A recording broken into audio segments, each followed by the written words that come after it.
Welcome to the show. So this has really been quite a time in that American history of ours. We've had a second impeachment. We've had a coup.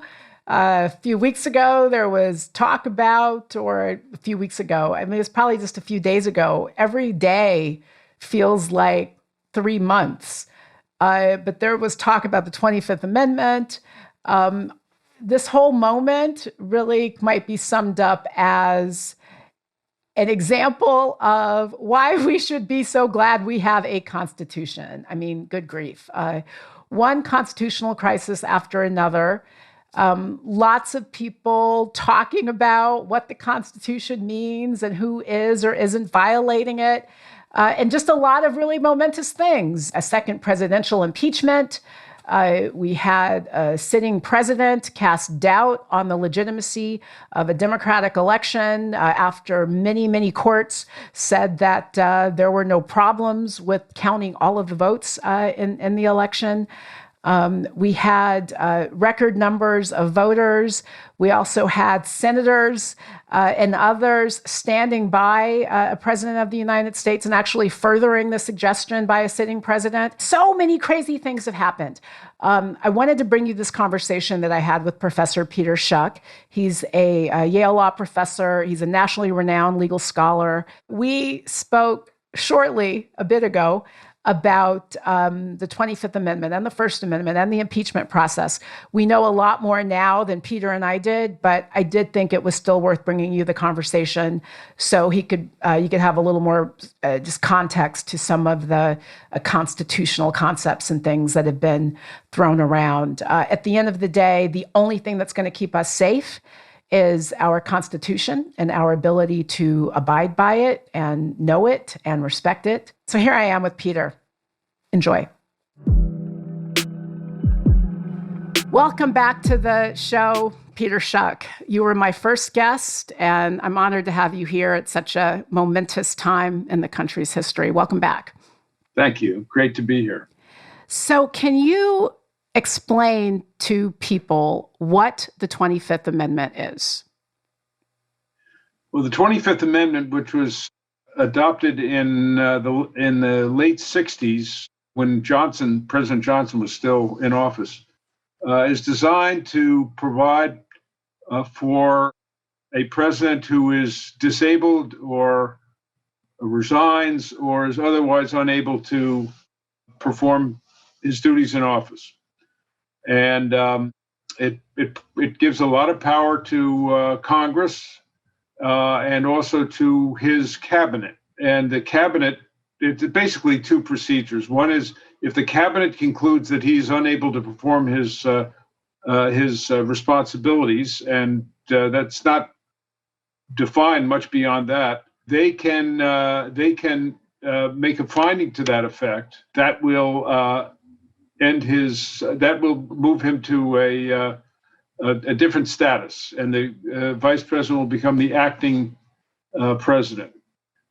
It also authorizes Congress to create an alternative method for determining when the president is unable to perform his responsibilities by creating a different body that will do that. That has not been used yet and will not be used in this instance, although I think it might well have worked in this particular case because the cabinet members do not seem eager or, which is understating their unwillingness to do this, to take on that political responsibility, constitutional responsibility. I've heard the argument that the incapacity that the 25th Amendment contemplates refers to physical incapacity, and that we don't have a situation here where the president is physically incapacitated. What do you say to that?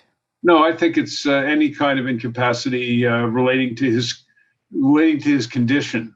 In the two times that it's been used were situations in which presidents were anesthetized or were in the hospital for brief periods of time and were therefore incommunicado in a way.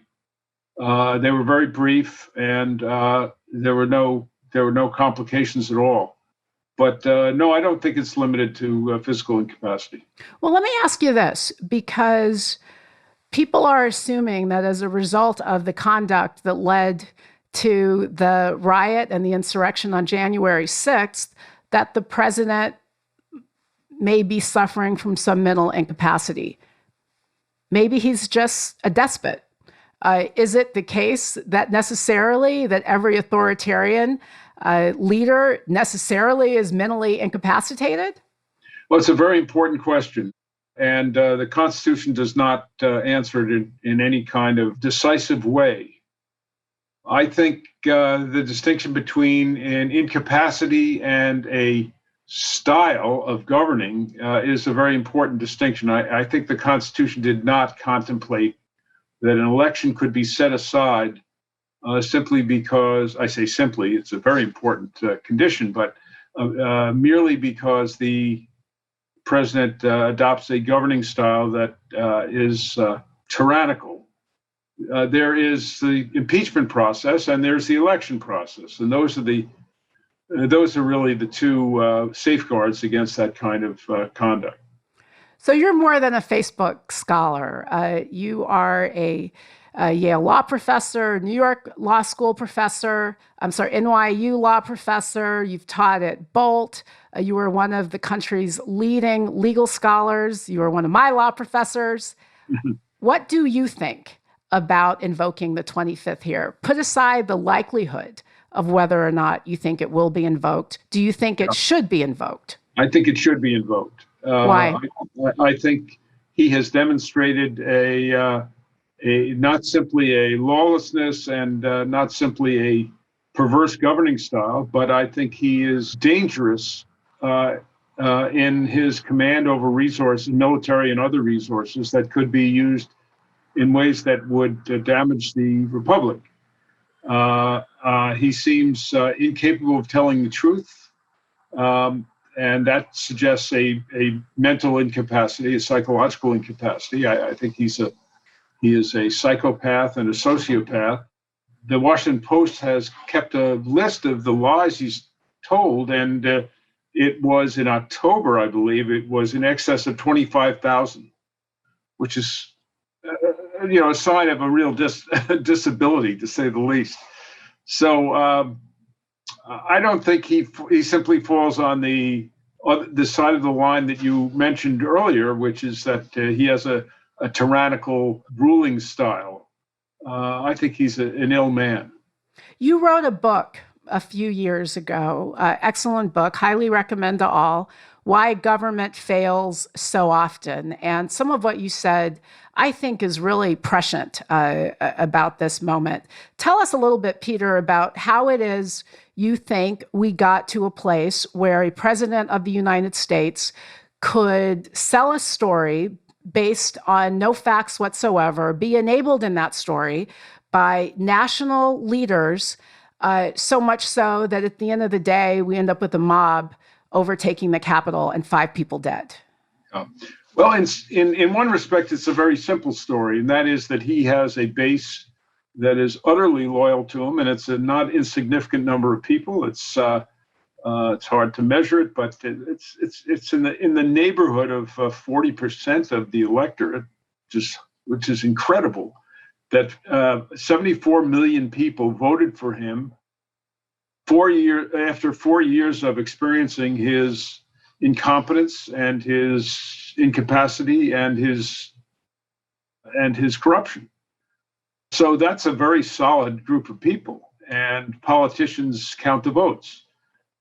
And they are very ambitious, and particularly we've seen that particularly with somebody like Senator Hawley and Ted Cruz, but many others as well. And they think that if he mounts a campaign against them in retaliation for any criticism that they would level, that he can harm them in many ways. One is preventing them from raising funds. Another is to persuade others to mount primary campaigns against the individual politician and go around denouncing them. And since he lies compulsively. Anything he might want to say, he can say. So he could do them great damage, and I think that's still true today. Indeed, he will be martyred as a result of this, and while it may not, his remaining support may not be 74 million people, it's going to be a hell of a lot of people. The incubus, the cloud that he has created will continue to haunt us. Do you think the tide is turning? Previous people who were previously loyalists, and when I say previously, I mean a week ago, who were loyalists are now flipping and suggesting that all of this has gone too far. Do you think the tide is turning? Yes, in terms of Trump's presidency, the tide has definitely turned. I think there's enough embarrassment or shame or political calculation on the part of some Republicans that I think impeachment is guaranteed, and conviction in an impeachment trial, if that's held, there may not be enough time, but if that's held, could actually occur. You mentioned Senator Hawley, another Yale Law alum. He graduated I didn't know him. After I did. I was going to say, did you teach him? No. Did you teach? Never met him. He has suggested, because he lost his book deal, Simon & Schuster canceled his book deal. He has suggested that is a consequence. I'm not quoting. I think he said the woke mob. Speaking of mobs, he should be familiar with the one that descended on the Capitol on January 6th. But in any event, he raised his fist and yeah, exactly. But he is criticizing, and I believe has threatened to take action against his publisher or his former publisher for canceling his book, suggesting it violates the First Amendment. Now, what do you think about a First Amendment argument raised by an author against a publisher who says, you know what, you're just a little too far extreme. We don't want to publish your book. Good First Amendment argument or no? No First Amendment argument. Let me make several comments. First of all, it will be governed by the contract between Simon & Schuster and Senator Hawley. And I don't know how those contracts are worded, but I'm sure there's an out for Simon & Schuster of this in circumstances of this kind. So as a contractual matter, I suspect his position is very weak. As a First Amendment matter, there's no First Amendment issue at all. First Amendment applies to government, doesn't apply to private parties. And as a raging conservative, he should respect the market, and he should honor the fact that private actors in the market can make up their own arrangements and act without the need for government permission.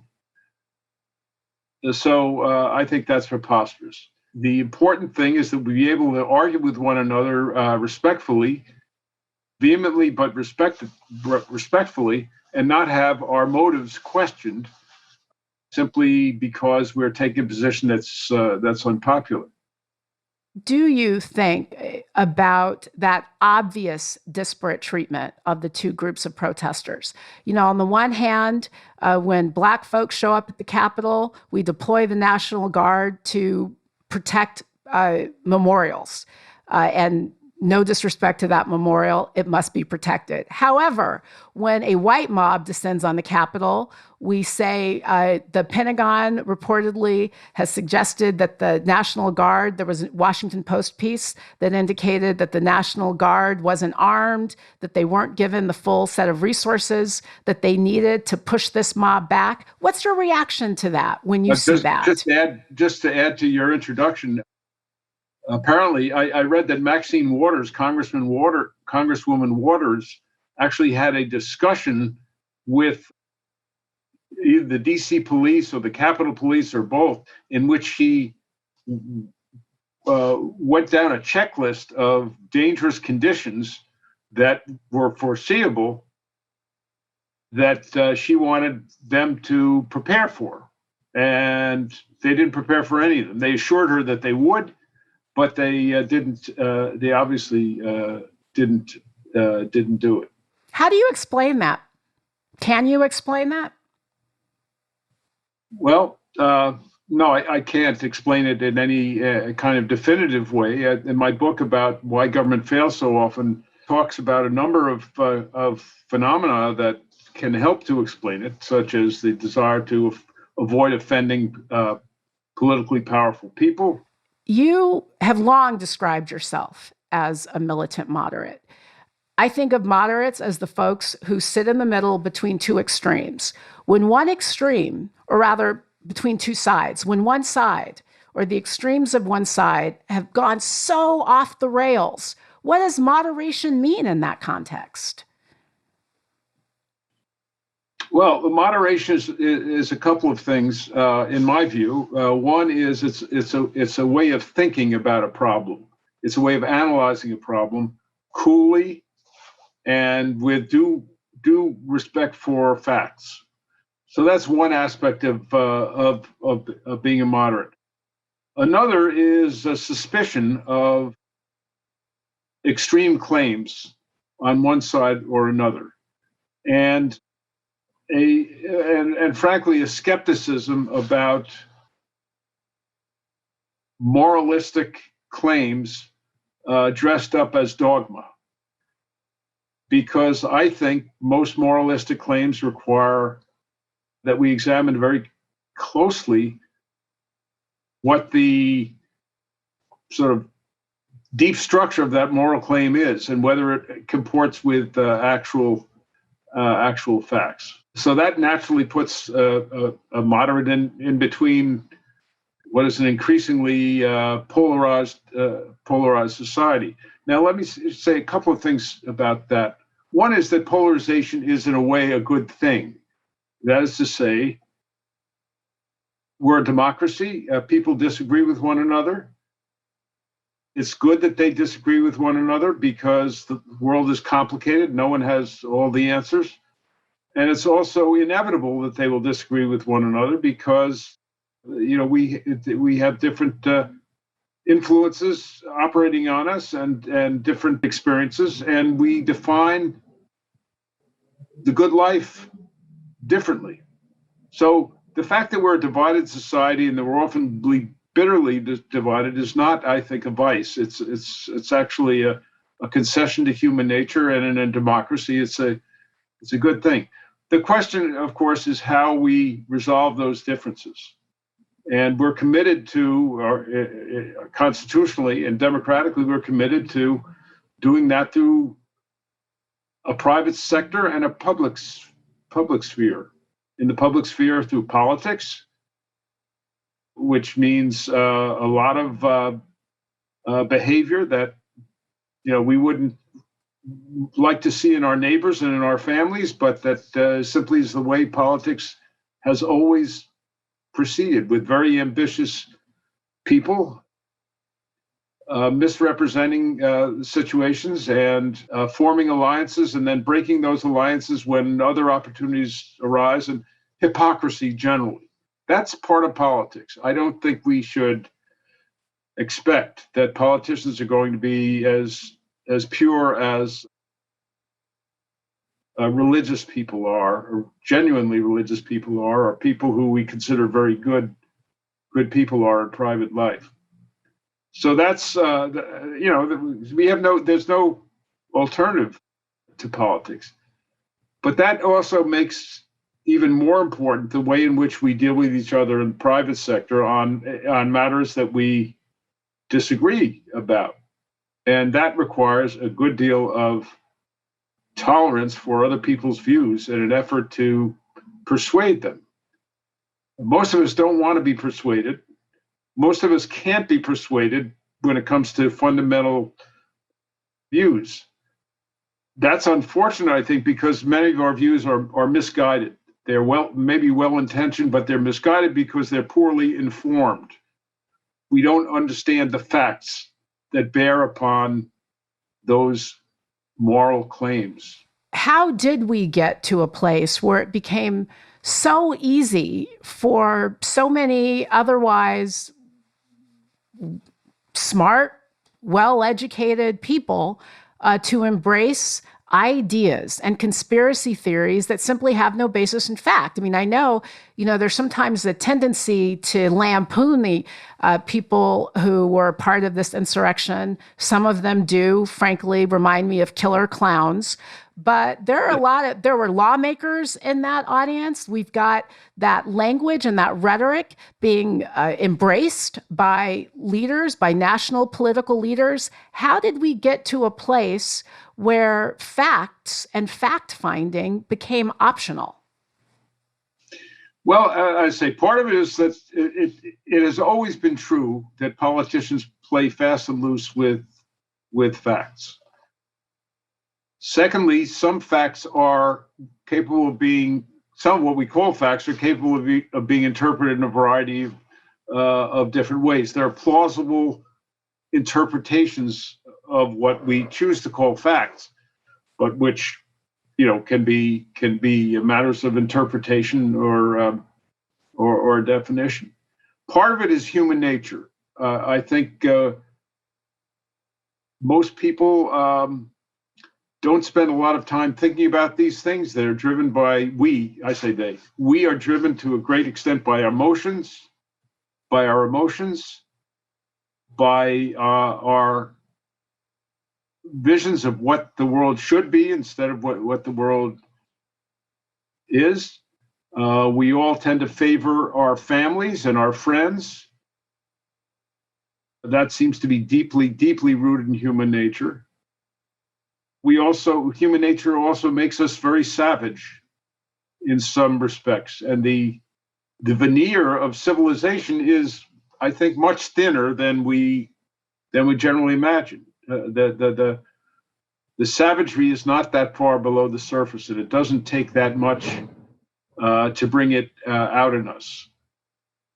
That's why we have certain institutions, including religion, which are designed in part to tame that savagery. But as we all know, religion has actually caused a great deal of that savagery in the history of religion. So even something like religion, which is, I think, on the whole, has been a very important institution throughout human history, has that ambivalent quality or ambiguous quality. I think also our social media has definitely magnified the tendencies to lie and to see a market in lying and to be able to say anything one wishes and know that lots of people may be picking up on it and transmitting it. And here again, it's a two-edged sword. I mean, social media is a great thing. What do you think about banning the president from Twitter? I think that's Twitter. That's a perfectly good example of what I said about Hawley. It's a private institution. It's very, very powerful, of course, but it's a private institution. It's not government, and therefore it can do whatever the hell it wants. And if it concludes that he is violating their norms or bad for business or any of a bunch of other motives that might animate Facebook and Twitter and so forth, they're perfectly free to do that. They may be too powerful, and hopefully antitrust investigations. You mean too powerful, separate and aside from this, just have grown too big? Yeah, the market power that I've just said they could legitimately exercise is dependent upon their being subject to legal controls and competition, and we'll see whether they are. So let's go back to the 25th Amendment for a moment. What's the likelihood that you think it'll be invoked? It looks like Congress isn't going to impanel the body that you mentioned. They're proceeding along the impeachment path. Do you think the cabinet will do anything, or are they just going to try to wait this out? No, they'll try to wait it out. Some, as you mentioned at the outset, some cabinet members have already departed, and others probably will before they're put on the spot. In fact, it's been alleged, she denies it, but it's been alleged that Betsy DeVos, the Secretary of Education, resigned so that she wouldn't have to make a decision under if the 25th Amendment were invoked, to characterize the president as disabled. So there'll be some of that. No, I don't think the 25th Amendment's going to be successfully invoked. I think what will happen is that impeachment will occur. I don't know why it hasn't occurred already, frankly. And then there's a question as to whether the Senate will hold a trial, whether it could do, even if it wanted to do so, whether it could do so during the period that remains. In my own view, is if he's impeached, Senate trial isn't all that important. There is one feature of the Senate trial, I think you mentioned it, under the 25th Amendment, that the Senate can, although it's not required to, if it convicts, can decide that the convicted president will no longer have the right to run for office. Don't know whether the Senate would do that. I don't know how important that is.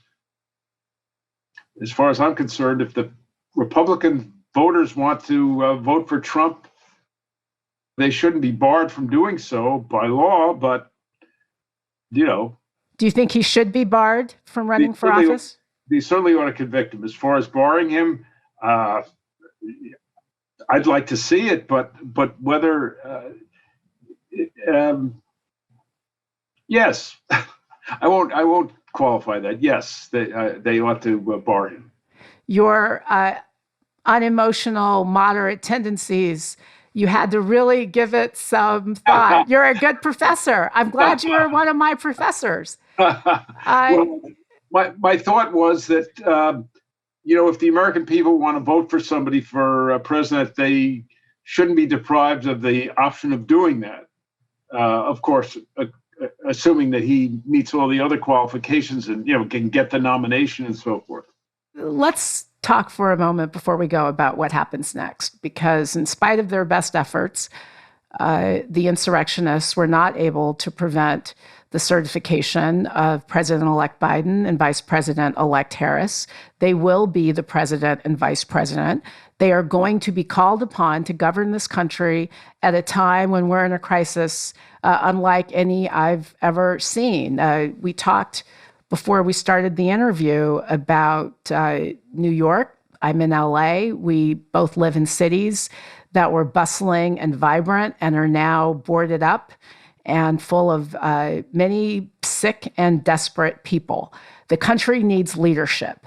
How does this president and this vice president reach across the aisle with people, some of whom enabled an insurrection? How does compromise happen in this kind of environment? Well, the people who led the insurrection should be barred from office, in the case of Trump, humiliated in the case of Pence, and rendered political pariahs by in the case of those Republicans who supported this. In addition, I think the composition of the Senate is now going to remove some of the obstacles that might otherwise have prevented the Biden administration from doing what needs to be done. The harder question really is what to do. And in case of the COVID, so where we go from here, I think there are a number of the first. It seems to me the first priorities are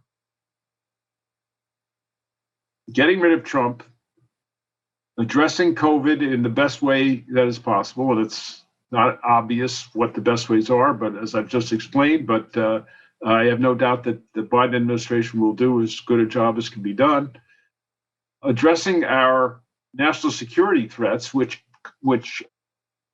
Trump has completely ignored. He hasn't said a word about this, about the hacking that threatens us at the deepest levels of our society. You think we're in danger right now? I do.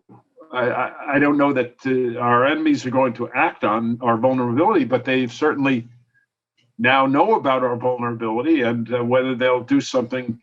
And apparently it's going to take quite a while to rectify that. The third, of course, is going to be to bring the economy back. And that's very tricky. It's going to take time. And what we do during the time when it's slowly coming back is raises a lot of difficult policy questions. It's not simply a matter of throwing money at it. It's also a question of how you design programs to create the right incentives for people when you're giving them a lot of money. Last question. What is your advice for people to become better fact checkers? Because if we don't do a better job reckoning with information, I think we're going to lose this democracy. You mentioned that the savagery is beating down the door. We're seeing it beat down the door of our democracy very literally. We're only going to fight back with facts, armed with facts. How do we become better fact checkers in an environment where there's so much information? It's an extraordinarily important question, but I think the answer is also fairly straightforward, which is we have to read more. We have to read more broadly. It takes time. I mean, people are very busy with other things. So educating citizens is not an easy thing, particularly in a society like ours, which is highly privatized and in which people are encouraged by the market and by their own proclivities to do things that are more entertaining than studying facts are. They should read my books. Tell us about your book, One Nation Divided, and how you think that it speaks to this moment that we're in. Okay, well, this is really in response to your question about how we get people to respect facts more. It takes hard work. So I wrote this book in which I have chapters on poverty and on immigration and on campaign finance. It was really hot button issues. And what I do is to bring the facts together and in a rigorous way. If you don't do that, then you don't really, if you don't read in a serious way, it's hard for you to develop views that are wise, I would say. It's not just a question of facts; it's also a question of values. But the values are often based on facts, on factual assumptions. So that, for example, with equality is a value, but it's an empty value unless you begin to address the factual questions of the kind that I mentioned before. So it requires that. I guess another thing is that people's opinion should not be so opinionated. There ought to be, I think, more deference to the people who have thought about these sorts of things a lot. And I don't just mean professors. I really don't mean that. But I mean people in the fields of science and other fields where the facts really matter. And the idea that we have the population in general has such strong feelings about issues that they couldn't possibly understand very clearly is a real problem in our politics, I think. Everybody needs to stop acting like they know everything, is, I think, your point. And read more. On that note, everybody, read more. Read Peter's books, especially read One Nation Divided. Don't just read your Facebook posts. Read Peter's books. You can read my book too, Make Your Case, but that's just about going to court. And we still have courts because we still have a democracy. And we're only going to keep that democracy if we read and choose our facts wisely. Send me your book. I didn't know. I will. I hope you never need it. I don't ever want you to have to, no more. You don't need to do any litigating. You need to just write some more and give some more advice for helping us get out of this mess. Peter Schuck, you are a treasure. You're a treasure. Thank you so much for being here. I really appreciate it. It's just wonderful to be with you. Talk to you soon. Yeah.